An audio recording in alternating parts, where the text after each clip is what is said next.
नमस्कार। बहुत स्वागत है आप सभी दर्शकों का कर्क राशि के लिए सितंबर 2025 राशिफल के इस वीडियो में। 2025 का स्वर्ण काल सितंबर 2025। जी हाँ, सितंबर 2025 को मैंने 2025 के स्वर्ण काल की संज्ञा दी है, क्योंकि लगभग 6 माह का बेहद ख़राब ग्रह गोचर देखने के बाद सितंबर एक ऐसा माह आ रहा है जिसमें ग्रहों की अनुकूलता आपके लिए शुभ फल देने वाले, शुभ फलदायी होने जा रही है। सितंबर का महीना आपके जीवन में एक नया अध्याय लिखने जा रहा है, एक नई शुरुआत होने जा रही है, क्योंकि सितंबर के महीने में देवगुरु बृहस्पति अपने ही नक्षत्र पुनर्वसु नक्षत्र के दूसरे और तीसरे चरण में गोचर करेंगे। दूसरे चरण के स्वामी हैं शुक्र और तीसरे चरण के स्वामी हैं बुध। और जब देवगुरु शुक्र और बुध के माध्यम से अपना फल प्रदान करेंगे तो आपके जीवन में धन की वर्षा होगी और घर में खुशियां आएंगी। इसके अलावा सूर्यदेव अपनी ही राशि सिंह राशि में गोचर करेंगे और बुध भी सूर्य की राशि मित्र राशि में गोचर करेंगे और उसके बाद स्वराशि कन्या राशि में गोचर करेंगे। सितंबर के महीने में आपके गोचर कुंडली में 2 बार बुधादित्य राजयोग बनेगा और इसके अलावा मंगल जैसे ही राशि परिवर्तन करके तुला राशि में जाएंगे, गुरु मंगल का त्रिकोण का संबंध बन जाएगा। तो इस ग्रह गोचर का आपके जीवन पर क्या प्रभाव पड़ेगा, इसी का विश्लेषण करेंगे इस वीडियो में।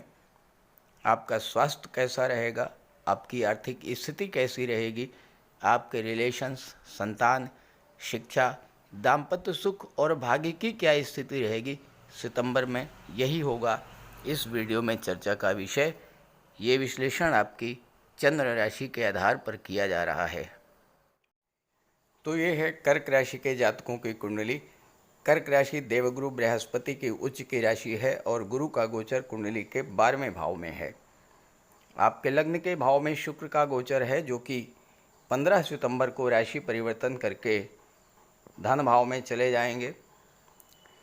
धन भाव में सूर्य और बुध का गोचर है। सूर्य 17 सितंबर को तीसरे भाव में और बुध 15 सितंबर को तीसरे भाव में चले जाएंगे। यहाँ पर मंगल का गोचर है और मंगल 13 सितंबर को चौथे भाव में चले जाएंगे। और इस तरह से सितंबर में 4 बड़े ग्रहों का परिवर्तन होगा आपकी गोचर कुंडली में। राहु अष्टम भाव में है और केतु धन भाव में है। शनि वक्री अवस्था में गोचर कर रहे हैं भाग्य भाव में। ये तो है सितंबर 2025 की ग्रह स्थितियाँ। कर्क राशि के स्वामी होते हैं चंद्रमा। और चंद्रमा क्या है? चंद्रमा है हमारा मन। कर्क राशि के जातक हाईली इमोशनल होते हैं, बहुत ही संवेदनशील होते हैं, दूसरों के प्रति और परिवार के प्रति बहुत ज़्यादा केयरिंग होते हैं। परिणाम ये होता है कि लोग इनके इमोशंस का फ़ायदा उठा लेते हैं। चूँकि राशि का स्वामी चंद्रमा है तो इनके सामने मूड स्विंग की समस्या ज़्यादा रहती है, यानी कभी तो बहुत खुश हो जाते हैं और कभी बेहद उदास और चिड़चिड़े हो जाते हैं और किसी भी नकारात्मक बात को दिल से लगा के बैठ जाते हैं और घुटते रहते हैं। कर्क राशि के जातकों के जीवन में पिछले 2.5 वर्षों से ढैया प्रभावी रही है और ढैया समाप्त हुई तो शनि राहु का पिशाच योग बन गया। शनि राहु का पिशाच योग समाप्त हुआ तो काल सर्प दोष बन गया। तो लगातार जिस बंधन से आप बंधे हुए थे, अब आपको उस बंधन से मुक्ति मिलने जा रही है सितंबर के महीने में। कर्क राशि के जातकों को अपने परिवार, अपने माता पिता और अपनी मातृभूमि से ज़्यादा लगाव होता है।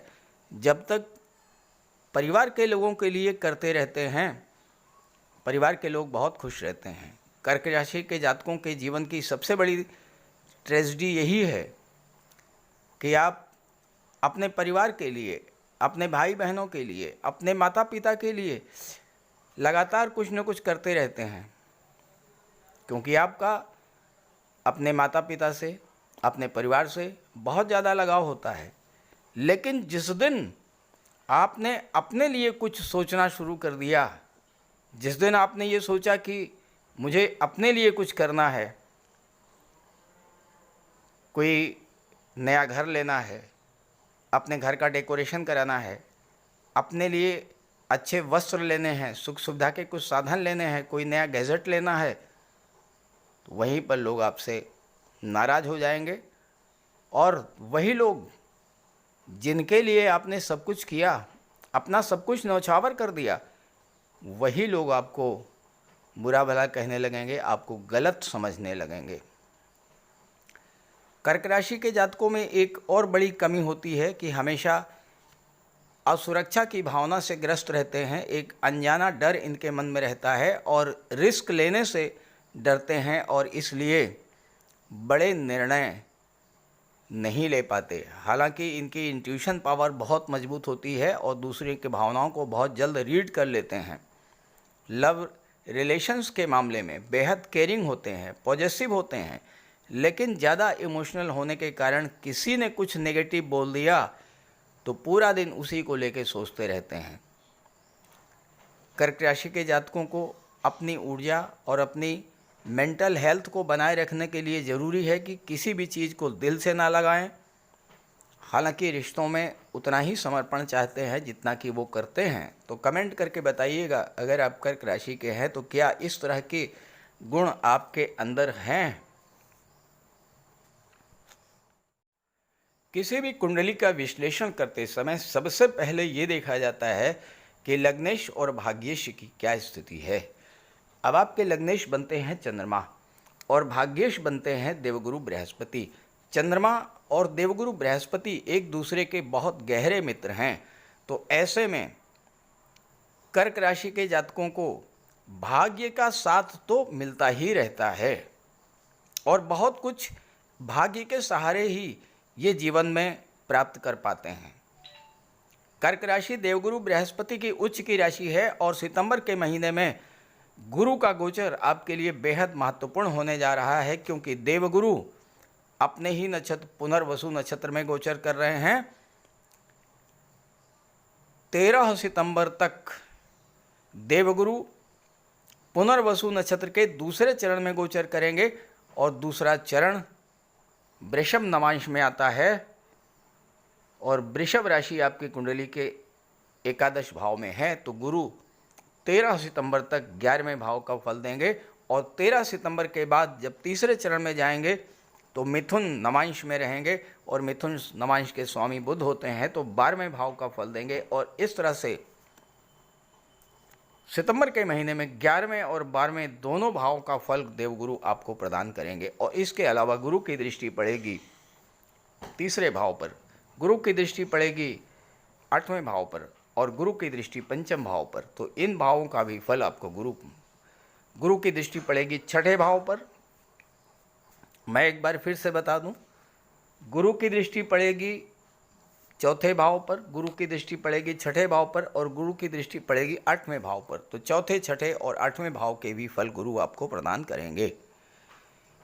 देवगुरु जब एकादश भाव का फल प्रदान करेंगे, गुरु होते हैं धन के कारक, तो आपकी आर्थिक समस्याओं को सुलझाएंगे, धन के स्रोत बढ़ेंगे, सोर्स ऑफ इनकम जनरेट होंगे। और चूंकि 8वें भाव पर गुरु की दृष्टि पड़ रही है तो 8वें भाव से संबंधित चीज़ों से आपको धन की प्राप्ति होगी, आकस्मिक धन लाभ होगा।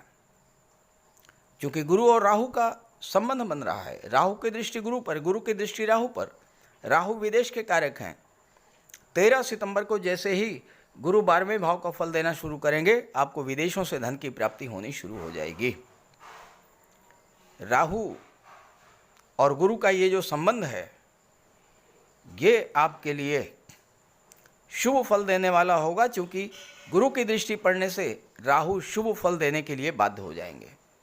अब राहु 8वें भाव में है, 8वें भाव के राहु को अच्छा नहीं माना जाता और राहु आपके लिए कारक भी नहीं है, लेकिन चूंकि गुरु की दृष्टि पड़ रही है, इसलिए जो जातक ज्योतिष, तंत्र, मंत्र या रिसर्च के क्षेत्र से जुड़े हुए हैं उनके लिए समय अच्छा रहेगा। जो जातक मेडिकल के क्षेत्र से जुड़े हैं, आईटी सेक्टर से जुड़े हुए हैं, जो जातक किसी भी तरह से संचार माध्यमों से जुड़ करके कार्य कर रहे हैं, उन जातकों के लिए गुरु का गोचर बेहद अनुकूल रहेगा, क्योंकि चौथे भाव पर भी गुरु की दृष्टि है। चौथा भाव होता है भूमि, भवन और प्रॉपर्टी का, और गुरु बैठे हैं विदेश के भाव में। राहु की दृष्टि 12वें भाव पर। अगर आप विदेश में हैं तो विदेश में कोई प्रॉपर्टी बनाने का बहुत अच्छा समय है, और अगर आप विदेश जाना चाहते हैं तो भी उसके लिए समय अनुकूल है। सितंबर का महीना आपको विदेश जाने के लिए बेहद अनुकूल अवसर दे रहा है, क्योंकि गुरु 11वें भाव का भी फल देंगे। आपको आपके मित्रों से लाभ इस समय मिलेगा, आपके फ्रेंड सर्किल का लाभ आपको मिलेगा, आपके बड़े भाई बहनों से आपको लाभ मिलेगा, और आपके सोर्स ऑफ इनकम जनरेट होंगे, एक्स्ट्रा सोर्स ऑफ इनकम। मंगल 13 सितंबर को जैसे ही चौथे भाव में आएंगे, गुरु और मंगल का त्रिकोण का संबंध बन जाएगा, और जब गुरु और मंगल एक दूसरे से नवम पंचम का योग बनाएंगे तो गुरु भी एक्टिवेट होंगे और मंगल भी एक्टिवेट होंगे। जब मंगल एक्टिवेट होंगे तो क्या करेंगे, आपके लिए भूमि, भवन और प्रॉपर्टी के नए नए मार्ग प्रशस्त करेंगे, आपकी इच्छा पूर्ति होगी। 11वां भाव आपकी इच्छा पूर्ति को दर्शाता है, और चौथे भाव से संबंधित आपकी कोई पुरानी इच्छा इसमें पूरी हो सकती है। कोई प्रॉपर्टी खरीदना चाहते हैं, कोई प्रॉपर्टी बेचना चाहते हैं, प्रॉपर्टी रेंट पर देना चाहते हैं, लीज पर देना चाहते हैं, इन सब कार्यों के लिए ये समय बेहद अनुकूल रहने वाला है। छठे भाव पर गुरु की दृष्टि है। छठा भाव होता है नौकरी का, अपनी ही राशि पर दृष्टि डाल रहे हैं। जो जातक विदेश जा कर के नौकरी करना चाहते हैं, किसी विदेशी कंपनी में कार्य करना चाहते हैं, उनके लिए ये समय बेहतर है। और जो जातक कर्ज के बोझ के तले दबे हुए हैं और कोई रास्ता नहीं मिल रहा है, लगातार कर्ज से परेशान चल रहे हैं, तो ये समय ऐसा है कि प्रयास करेंगे तो आपको कर्ज से बाहर निकलने का मार्ग भी प्रशस्त हो जाएगा। देखिए, सीधी सी बात यह है कि कर्ज के लिए कोई ऐसा उपाय नहीं है, कोई ऐसी जादू की छड़ी नहीं है जिसको घुमाते ही कर्ज उतर जाए। कर्ज उतारने के लिए सबसे पहले आपको अपनी इनकम जनरेट करनी होगी। तो 11वें भाव का फल गुरु देंगे तो आपकी इनकम बढ़ेगी। जब इनकम बढ़ेगी तो फिर आपके कर्ज से बाहर निकलने का मार्ग भी प्रशस्त होगा। सूर्य आपके लिए प्रबल योग कारक बनते हैं। धन भाव में रहेंगे 17 सितंबर तक, और उसके बाद तीसरे भाव में आ जाएंगे। सूर्य के साथ बुध भी हैं। धन भाव में बुधादित्य राजयोग बनेगा, और फिर उसके बाद तीसरे भाव में बुधादित्य राजयोग बनेगा, और दृष्टि पड़ेगी कुंडली के 9वें भाव पर। यहाँ पर शनि वक्री अवस्था में बैठे हुए हैं। शनि आपके लिए बिल्कुल भी योग कारक नहीं है, अकारक हैं। तो शनि के कारण आपके भाग्य में जो कमी आई, भाग्य में जो धीमापन आया, उस धीमेपन को, उस कमी को सूर्य और बुध मिलकर के समाप्त करेंगे। सूर्य की दृष्टि जब 9वें भाव पर पड़ेगी तो भाग्य की वृद्धि होगी, भाग्य आपका साथ देना शुरू करेगा। लेकिन ध्यान रहे कि सूर्य की दृष्टि 9वें भाव पर पड़ने से, और चूंकि यहाँ पर शनि वक्री हैं, शनि रोगों के कारक होते हैं, 9वां भाव पिता का होता है, तो पिता के स्वास्थ्य को लेकर आपकी चिंताएं बढ़ सकती हैं। पिता के स्वास्थ्य का आपको विशेष ध्यान इस समय रखना होगा। 17 सितंबर तक सूर्य धन भाव में रहेंगे, और 15 सितंबर को यहाँ पर शुक्र आ जाएंगे। पहले तो सूर्य आपको धन प्रदान करेंगे, और उसके बाद शुक्र जब यहाँ पर आएंगे, केतु के साथ होंगे, तो आकस्मिक धन लाभ का भी योग बनेगा, चूँकि शुक्र की दृष्टि पड़ेगी कुंडली के 8वें भाव पर। तो कोई डूबा हुआ पैसा मिल सकता है, अचानक से धन लाभ हो सकता है, और आपके जीवन में सुख सुविधा के साधनों की वृद्धि होगी इस गोचर काल में। मंगल, राहु, शनि आपके लिए कारक नहीं है, लेकिन इनका गोचर आपके जीवन को प्रभावित करेगा। मंगल जब कुंडली के चौथे भाव में आएंगे, 10वें भाव पर दृष्टि डालेंगे, अपने ही राशि पर दृष्टि डालेंगे।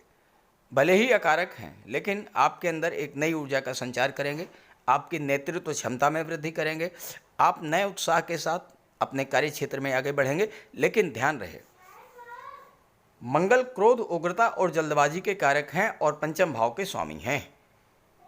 इस समय आपको क्रोध से बचना होगा, कोई डिसीजन जल्दबाजी में नहीं लेना है।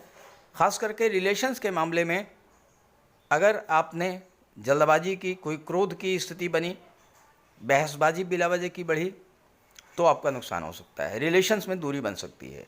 दूसरी बात, मंगल पंचम का स्वामी होकर के चौथे में है, एक त्रिकोण के स्वामी होकर के एक केंद्र के भाव में गोचर कर रहे हैं। केंद्र त्रिकोण राजयोग बन रहा है, तो मंगल भी आपके लिए भूमि, भवन और प्रॉपर्टी का योग बनाएंगे। लेकिन शेयर मार्केट में निवेश करते समय जल्दबाजी मत कीजिएगा, गलत डिसीजन से आपको नुकसान हो सकता है।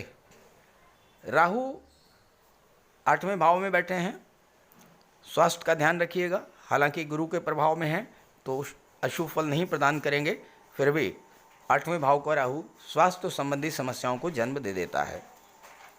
शनि वक्री अवस्था में है, जब सूर्य आ जाएंगे तो भाग्य को बल मिलेगा। शनि सप्तम के स्वामी होकर के नवम में गोचर कर रहे हैं। ये समय ऐसा होगा कि जीवन साथी के माध्यम से आपकी भाग्योन्नति होगी। 7वें भाव का स्वामी जब भी नवम में गोचर करता है तो 7वें भाव की चीज़ों से भाग्योन्नति होती है। शनि वक्री हैं, शनि को चेष्टा बल प्राप्त है, तो 7वें भाव में शनि का चेष्टा बल होगा, तो 7वें भाव की चीज़ों से भाग्योन्नति। आपका विवाह इस गोचर काल में होता है, खास करके 15 सितंबर तक, जब तक शुक्र लग्न में है, शुक्र की दृष्टि सप्तम पर पड़ रही है, आपके विवाह का बहुत अच्छा योग बन रहा है। और इस गोचर काल में अगर आपका विवाह होता है तो विवाह के बाद आपकी भाग्योन्नति होगी। आपके जीवन साथी के भाग्य से आपकी भाग्योन्नति होगी, लेकिन ध्यान रहे आपको अपने जीवन साथी के स्वास्थ्य का विशेष ध्यान रख करके चलना होगा, क्योंकि शनि वक्री हैं और शनि रोगों के कारक भी होते हैं। तो इस तरह के फल आपको सितंबर के महीने में मिलने जा रहे हैं। प्रश्न ये है कि क्या सभी कर्क राशि के जातकों को एक जैसा ही फल मिलेगा? ऐसा तो बिल्कुल भी संभव नहीं है। तो फिर क्या करें? अगर आपके जीवन में किसी तरह की कोई समस्या है तो आप ये समस्या किस ग्रह के कारण है, अगर आप ये जानना चाहते हैं तो वीडियो के डिस्क्रिप्शन बॉक्स में मैंने अपना व्हाट्सएप नंबर दे दिया है। आप उस पर अपनी समस्या भेज सकते हैं और मैं आपकी समस्या का समाधान करने का पूरा प्रयास करूंगा। नमस्कार।